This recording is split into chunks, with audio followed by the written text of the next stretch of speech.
goes 11-1 for fourth. All right, here we go. Deegan Danger Zone. Isaac Nelson Designs. Make sure to check them out. So we got the Danger Double now at Ironman. Danger Double. The Danger Double. Oh, that's what they were coining it. Yeah, the finish line but he double. didn't do it in the motos. No, he didn't, which was crazy. Because it's slower. It's a big send, but it's slower. You're stretching it out just to get over it. It's pointless. It was funny. I was standing next to these two guys, second moto there, right by the finish, and they walked up, and one guy's looking, he goes, did he send it from there to there in press yesterday? And he's like, yep. And he's like, did they, like, knock that down or something? And I looked at him, I went, nope, this is what he's jumping. He's like, so he's just basically doing that to flat. And I said, yep. He goes, wow, that's crazy, which it is. Yeah, crazy. But then we found out. But then we found out a couple other people were doing, and then I'm like, well, it kind of takes it away from. Anstey did it. Yeah, I'm kind of like, well, it kind of takes away the whole thing from being stewable anymore at that point. Yeah, well, I mean, I'm saying it's not impressive. It's still fucking impressive. It's impressive. It's a huck because there's no transition into the pocket. But it's like, you know, you come up with a stewable thing, and it's obviously a joke. But like for it to be stewable, only one or two people do it. Now when you hear other people are doing it, like, well, okay, fine. Well, and like I said, Marv said, I think, was it Marv? Yeah, it was Marv on Gypsy Tales last year when he did it the first time. He was like, well, we've all looked at that and said, yeah, we could do it. It's just, it's pointless type deal. It's impressive. So he got to run the number one plate. Yep. They petitioned the AMA from what I understand. Yeah, like, why are you pitching the bitch? She won the title. Which is stupid. He should have been able to run that. Okay. So he runs the number one, and I came up to you after that first moto and said, or midway through that first moto and said, man, number one plate's heavy today. Which it looked like it. First moto was a struggle bus. Well, terrible I mean, dude, start. Two tip overs. And that's the thing is like, and I say this with a lot of guys, it's not just Hayden. Like, a lot of these guys are so programmed mentally that, especially somebody like Hayden, who he's gotten better, but he relies so much on his natural talent. Like, his technique has definitely gotten better over the years. Yep. But he relies so much on natural talent and muscle memory that when you're in the pack and you have to anticipate what other people are doing and really sit down and analyze your line selection, where if you don't blow a section, make a mistake, and then you can't just use your talent to just manipulate your muscles to force the bike back into a good situation, like, because you might run it in deep on someone, or that line where you thought was there is not there anymore because the dude in front of you blew it out.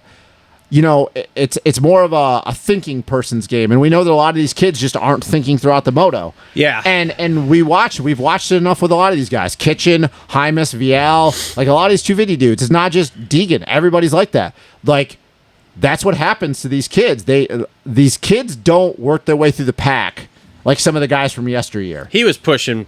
That number one plate, tipped him over a couple times. That bogged him down on the start there. And then the second moto, he tried to get Vial into a game that Vial doesn't play, and I think Vial just pumped up. I've seen some highlights of that second moto because obviously, like you said, we tried to watch it on the way home, and we made it about 3/4 of the way through the first one.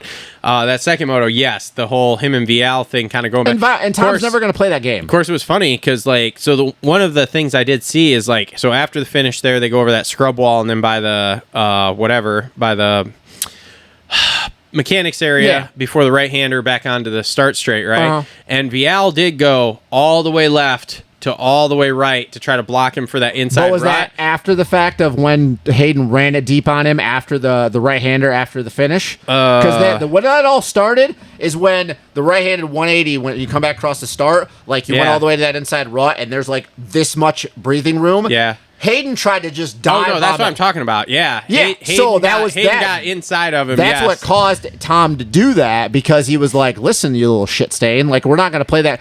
Here's the thing. Oh boy, you called him a shit stain. Here come the comments. Tom is not going to play that game. Like, I know what Hayden was trying to do. Everybody knows it, and I don't fault him for it. Like, you want to get in the guy's head. But the thing with Tom is Tom doesn't play that game because guys in the GPs try to do that with him. Garrett's tried to do that with him. Kai tried to do it with him. Langenfelder. Like, guys tried to do that with Tom, and Tom's just not good at that. Like, Hayden, we talked about this. Like, Hayden, like, whether he uses it for motivation or not, and I can't fault him, like, I'm going to just make up a thing with Hymas or Kitchen. I'm going to make up this so I have something to build off of. And I know he's tried to do it quite a few times with Tom at Supercross. And Tom doesn't play that game, so, like... Did you see him fuck with Kitchen in practice? Hayden? Yeah. No. First practice. Yeah, okay. First practice. First lap. Okay. They come by the mechanics area. Deegs slows up, Oh, moves yeah, over I to think the I've seen that, outside, yeah. lets Kitchen go inside, immediately cuts down, and then just takes off next to Kitchen and just moves right over on him. First lap of practice, and I went, oh boy. Yeah. Oh boy. So, like, he's just... I love it.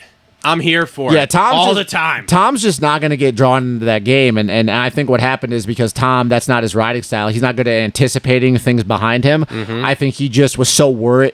I think he was worried what Hayden was going to do. I don't think in his mind he was like, oh, this kid's going to take me out. But I think that because he had to play the blocking game, Tom's not good at that. That's not one of it. He's not Cooper Webb, and most people aren't. And I think he just pumped up. They had a good battle for like 2 laps. And that's why I'm saying I think he just pumped up because he showed that, like, hey, man, like Hayden tried to make the pass. Tom passed him back. Tom sent it into that tunnel going into the step, going into the woods like you were. Hayden was one of the few people doing it. So it's like Tom could have just kept running that pace, but I think he just pumped himself up. He's like, dude, I'm just not good at this. Yeah. And he went backwards, and that's his own fault. And, Hayden got the win. So, like, yeah, I mean, more proud. Like, what?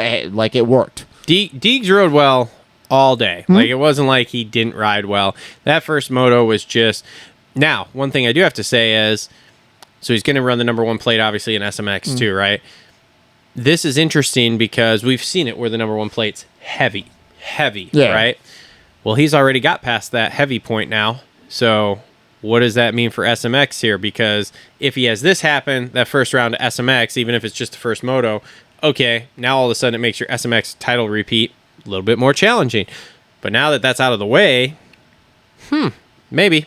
I don't know. We'll see. I think we're going to get a battle in SMX, but it's just like... I think it's going to be a 4-person battle. If he doesn't have this one moto, with the heavy number 1 plate... I still believe in a normal Supercross setting, though, that if Kitchen yanks a holy all over all these guys, he's faster than all of them. If Kitchen yanks a start and you put him out front, which that's on his to do that. So I think Kitchen proved enough on the West Coast that if Kitchen yanks a start and he's in free air, I don't think any of these kids can beat him. Yep. I just don't. Like, I will argue that fact. Like, I just don't think that they're faster than him. Now, you give Kitchen a bad start, he's just like everybody else. Yeah. But you give him a clear track free and away, like, I don't even care if it's Kitchen out front, Deegan second, RJ's third, Tom's fourth. I think Kitchen's just going to walk away from him. I really do. But Kitchen proved that enough in Supercross that wasn't a consistent thing. So who knows? You could have multiple winners in SMX because I don't think any of these dudes are clear better than each other in that setting. No. I think outdoors, obviously with Hayden just winning that, but in the SMX setting when it's going to be a hybrid track, I mean, dude, you could have one moto where RJ just fucking yards everybody, and then the next moto, like, Hayden wins, and then Tom, so. Yeah.